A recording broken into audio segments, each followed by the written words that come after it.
Tebong mo, mainit. po. Ay, thank you. Ang sarap, mainit oh. May gabi pa dyan. Oh, mga kadiboy. Ameng, gandang hapon po. Magandang hapon.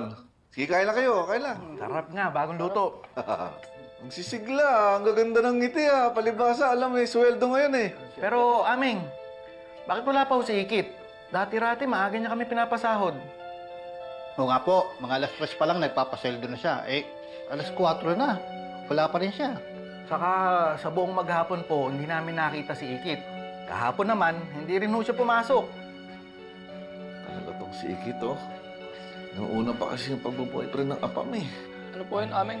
Hindi, si Gemma Lu. Baka si Gemma Lu ang may alam dahil baka sa kanya na ibilin yung pagpapasweldo. Pero Ameng, hindi rin ho namin nakita si Gemma Lu sa maghapon. Kaso si Kaloy naman, nagpaalam na may pupuntahan daw po. Ito si Ikit oh. Alam naman yung sweldo ngayon at lagi naman yung ginagawa. Sandali, tatawagan ko ha. Sige po, Ameng.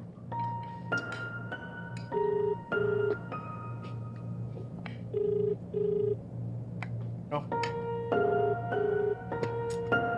Ay, kayo.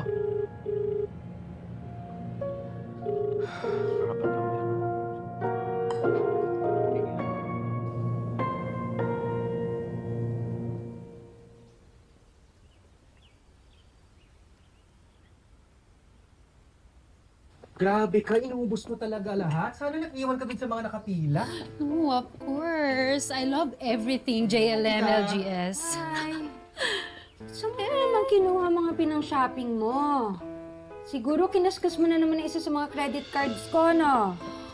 Of course not. Ano ka ba, ma'am? Complete success ang panghutot namin ni Brandy dun sa hopeless, romantic, and gullible na Ikit na yun. Ha?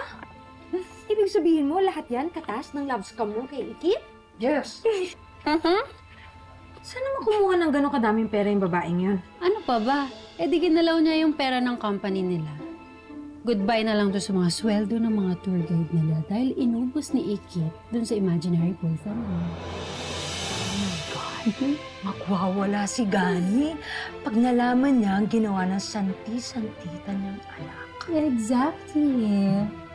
It's like hitting two birds with one stone.